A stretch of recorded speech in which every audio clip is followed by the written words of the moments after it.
All right, everyone, welcome to our special day where our first grades, we have Mrs. Eade and Guida and Doherty's class, Miss Fanning and Saboso's from school, and Miss Ribeiro's remote class. We are here with writer, illustrator, community member.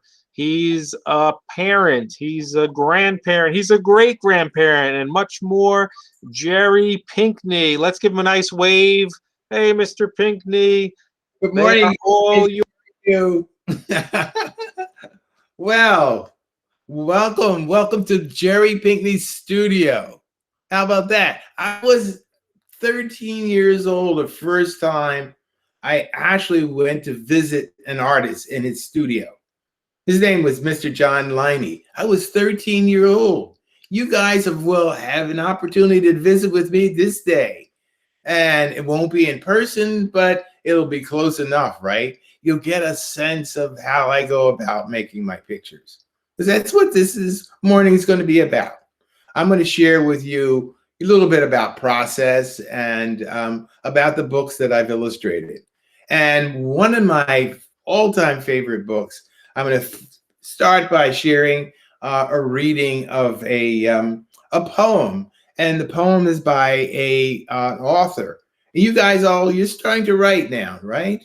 You're starting to write, and perhaps you're probably illustrating too, I guess. But this shows how an author and an illustrator get together on a project where they both need each other. I need the story, and Mrs. Moss, the author and poet, needs the art. So we came together to create this book. And so I'm going to share with you both the art and the writing. Now, in most cases, the projects that I work on, the story or the text comes first. And then my job as the illustrator, as the artist, is to take that text and visually tell us a story. So I'm telling basically the same story, but one is in words and the other is in art. Okay? So that's how it works. So this is I Want to Be by Silas Moss. And I told the last class that also when you pick up a book, most people don't do this, but each and every book is dedicated to someone, whether it's dedicated to someone that was important in that author or illustrator's life, or it might have been someone who was very supportive of that project. So books have dedications, and they're also kind of interesting. In this case, I dedicated this book in memory of my mother, Willie Mae, who encouraged me to be an artist. And my mother played a huge, gigantic role in me becoming an artist. Because I didn't remember, I said I met my first artist. I was 13 when I went to visit Mr. Liney in his studio. So I really didn't understand about becoming a professional artist. But my mother understood that I loved to draw. So both she and my father always made sure I had something to mark with and mark on. And that was great for me. So what I'm going to do is read sections or parts of this book. And it's the question, you can see it's I want to be. And this little girl is asked, what do you want to be when you grow up? I suspect that each and every one of your students have been asked, what do you want to be when you grow up? You think have you gotten that question? And then have you had to think about it at all? Yeah. Okay. So this is called I Want to Be, and she's asked that question. So it starts out with, and remember, this is a poem. So it's a very imaginative, inventive way of putting words together. Today, a lady, a man, another lady, another man, and my friends asked me, what do I want to be? I thought, and I thought they were tired of waiting. So I said, I'll tell you tomorrow. I bet you guys might have said that at times, right? I'll tell you tomorrow. I walked home slowly. I picked up rocks and dirt that filled the air like tiny butterflies. I held a handful of river water. Then I let go of it above my head like rain. Now, by the way, you see all the figures in my art? I need models. So sometimes the models come to the studio, and guess what? And sometimes models, my family models for me. But the guy watering the plant, that's me. So you're going to often see, perhaps you guys will search very hard, but where I have actually modeled for one of the characters in one of my books that I've illustrated. I picked a patch of sunlight on my arm. I played hopscotch in footprints after I made them. I made a grass mustache, a dandelion beard, and a bird's nest toupee. And I guess what? I just messed up. I'm going to read that first page again. I licked a patch of sunlight on my arm. I played hopscotch in footprints after I made them. Okay. You guys ever make a mistake? Every once in a while you make a mistake? I've gotten a lot better. When I make a mistake, I just say I made a mistake and I'll try it again. And that happens when I'm drawing. It's not really a mistake. Sometimes it's perhaps not a great idea and I have to keep doing it over and over again. That happens to me a lot. The wind was a magician and it turned me into a dancer. I danced until I was dizzy and the sky turned into a lake. So I stood on my head and was a fish swimming in it. Now, the other thing you're going to notice in the books that I've illustrated, there's usually something that is swimming or flying or running through the book. And you'll see lots and lots of nature included. I double dutch with strands of rainbow. Then I fastened the strands to my hair and my toes and became a fiddle that sunbeams played. Then I sang with the oxygen choir.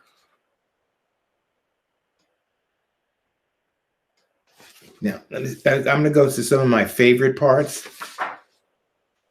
There's one here I really love that kind of reminds me of me at times. Oh, this is the one.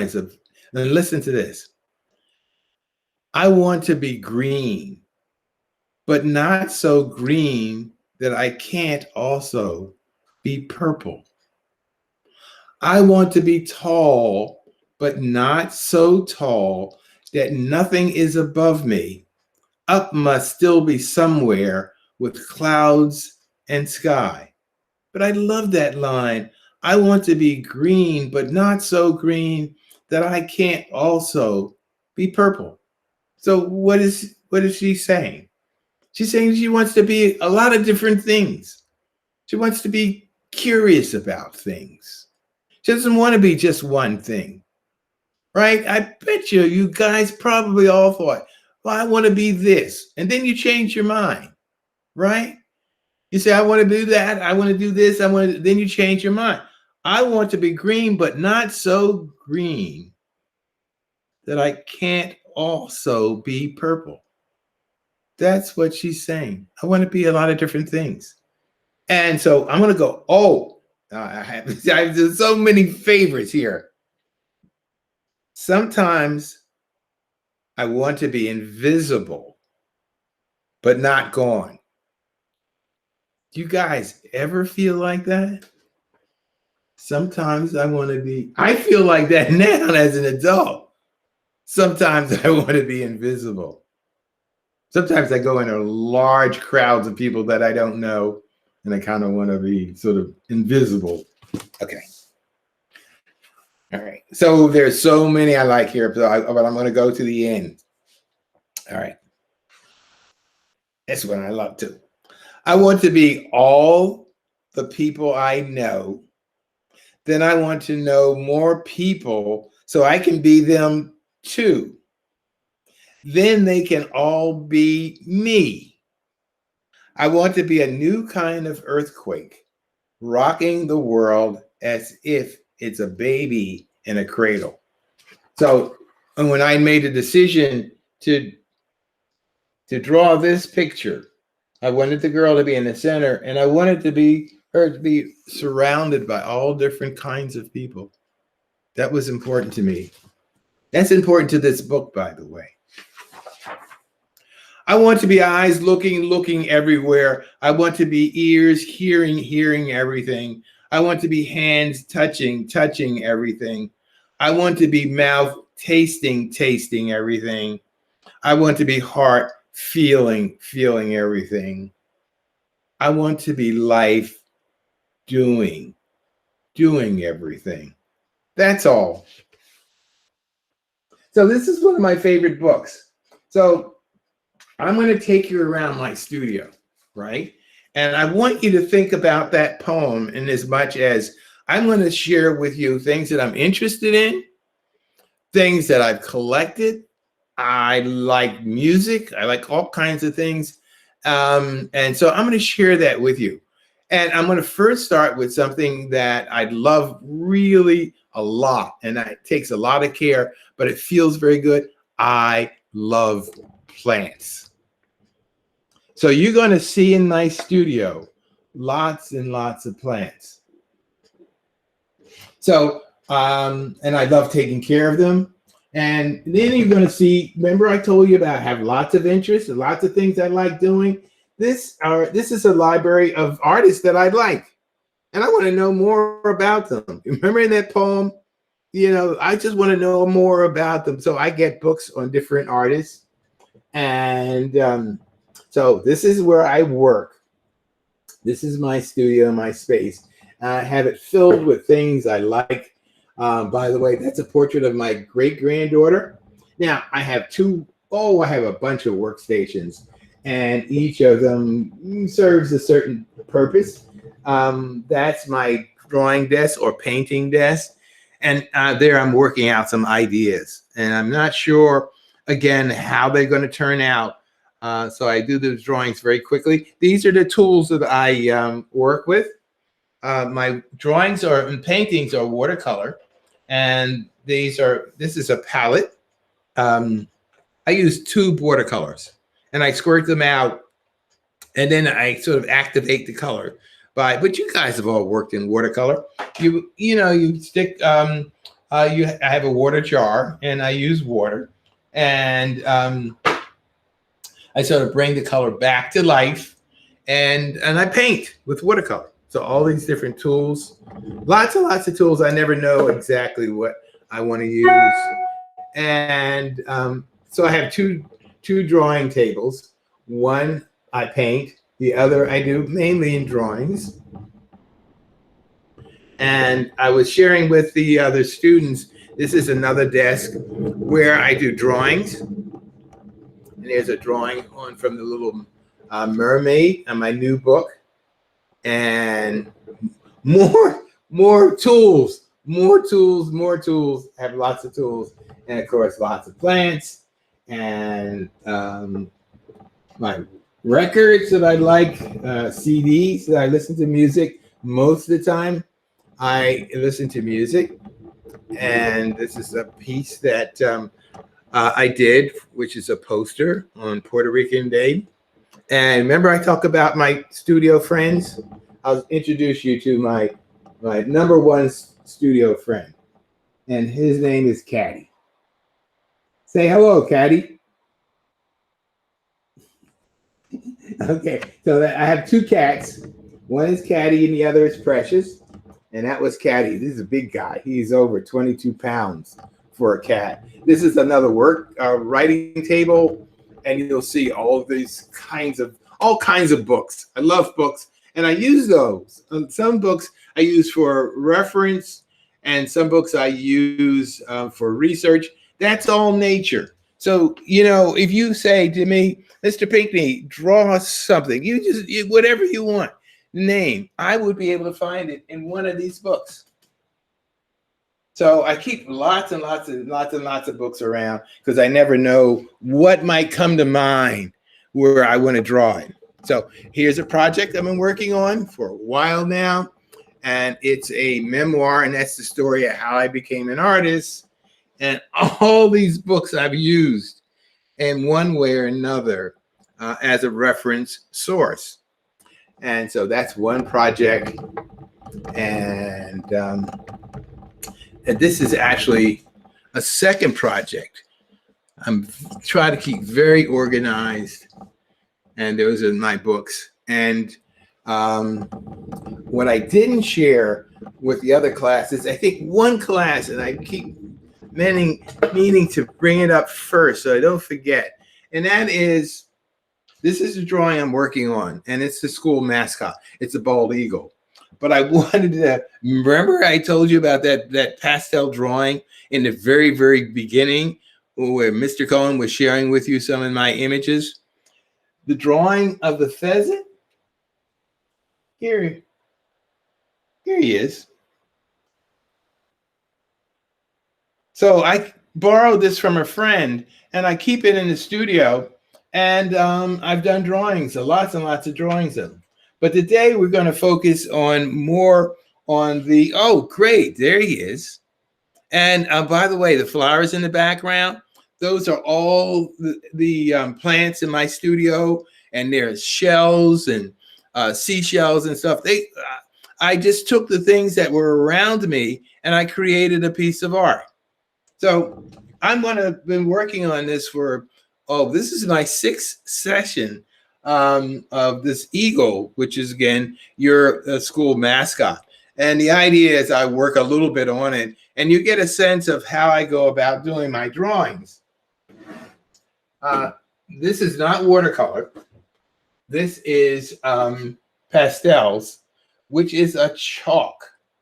And I think all of you guys at one point or another have worked in chalk.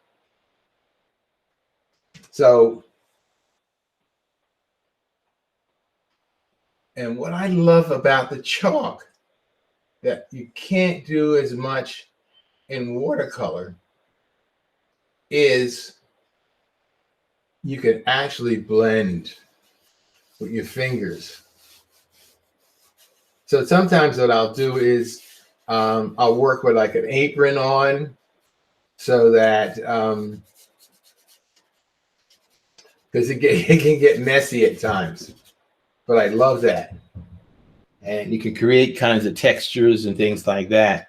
So what I've been doing is I first started out with everything in line like that. And then what I do is I begin to work back into it, filling in the areas with color. So I'll start. Now, it tends to take me, if I were working on this, just see for myself, I would probably work on this maybe about 2 or 3 days. So I'm moving perhaps a little faster than I would be moving if because I want to cover as much area as possible. So how many of you guys have worked in charcoal? I should have asked this question in the beginning. How many of you guys want to be an artist or thinking about it or like just the idea of doing drawings? A lot of hands are up. Oh, that's beautiful. And I'll just remind everybody that, Miss Fanning and Saboso and Ed, Guida, and Doherty's class, if there's any questions, tell your teacher and they will put it in the chat.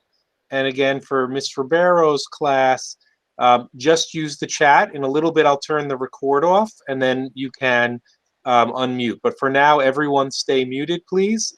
So Caden, if you want to try to write it in the chat, if not, I will let you know when you can talk live. So what I do is I cover as much areas as possible, right? to get a sense of what it's going to feel like, what the color is going to do, how the color is sort of registering to me. In other words, whether I like this color or not. And if I find that, oh, I don't know, maybe that color isn't just right, I may look around for something, a color that maybe is in the same family, but lighter. Let's see what this. Well, this is a little darker. Huh. But I like the difference in color, though. And I can blend them. Blend Mr. the Pinkney, different. can you talk a little bit about what was first grade like for you? You know, to all these first Oh, graders. first grade was great. I had a great teacher in first grade, Mrs. Miller, and she was great. And then it was in first grade that I began to realize that I was really kind of having some struggles. We were just starting to read in first grade, and I was having a lot of trouble there.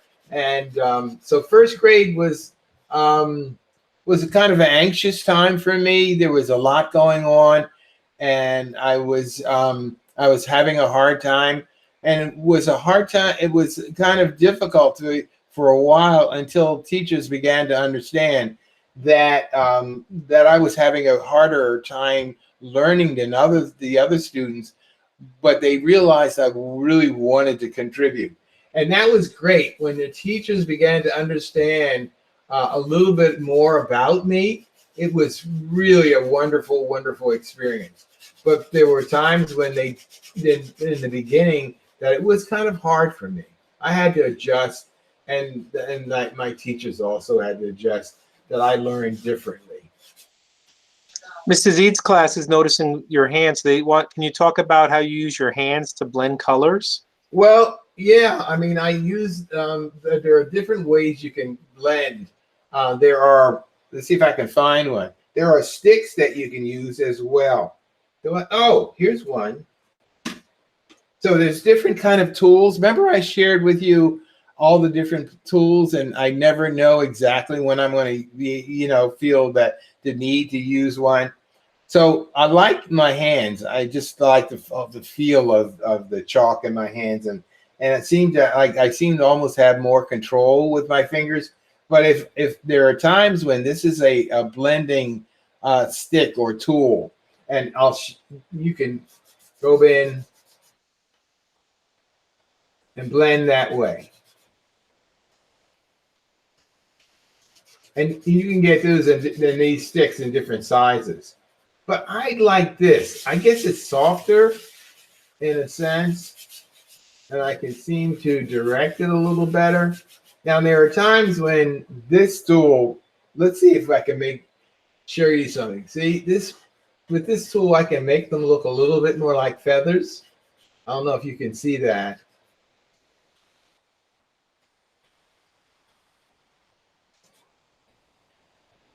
Some of the students in Miss Eads' class are wondering how you made the eagle. So I'll start while you're thinking. This was a blank white piece of paper for our first session. And each session, there was more and more that Mr. Pinkney added. And we're going to share pictures at some point of the stages. Yes. You want to talk more about how you figured it out? I know the picture's not up there now, but feel free to add anything else about how you did the eagle.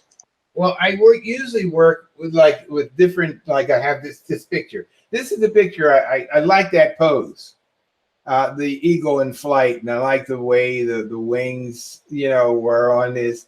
And so I took this picture. This came off of the Google search, and then I went to one of my nature books on birds. And I'll share that with you if it gets unstuck. And I'll show you how, for instance, let me develop the eyes. So I can't really see the eyes very well in that picture, but I can see them fairly well here. So I'm going to develop the eyes looking at this picture.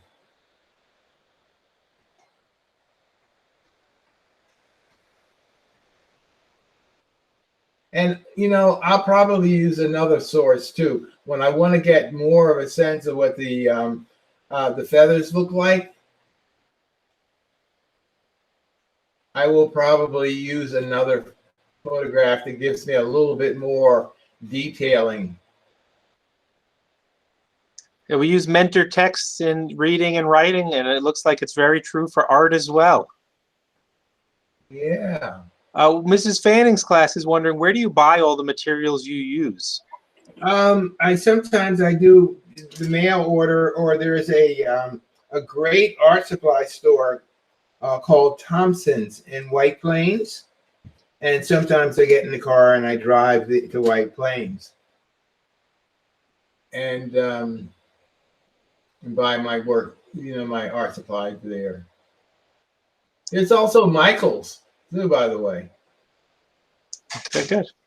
Mrs. Eads' class asks, our class would like to know what book you're working on now. I'm working on a project with Rosemary Wells. She's the author. You guys might know the Max and Ruby's books. Well, she and I are doing a project together, and it's called The Welcome Chair. And that's the project. So I'm working on actually 3 projects. I'm working on that project. I'm working on, of course, my memoir. And I'm working on a project with another poet, Nikki Grimes. Lucy was curious, what did you use to make the frame? Oh, the frames. I actually, when you're talking about some of the pictures that are hanging on my wall, is that what we're talking about? And maybe she's not sure that this is just propped on like an easel. Oh, this is yeah. Oh, I see. This is just, it's called a drawing bench. And this is a piece of plywood. And I just take the plywood and then I tack a sheet of paper on it with these clamps. And so it's very workable, by the way. And you're sitting. Some artists like to work standing up.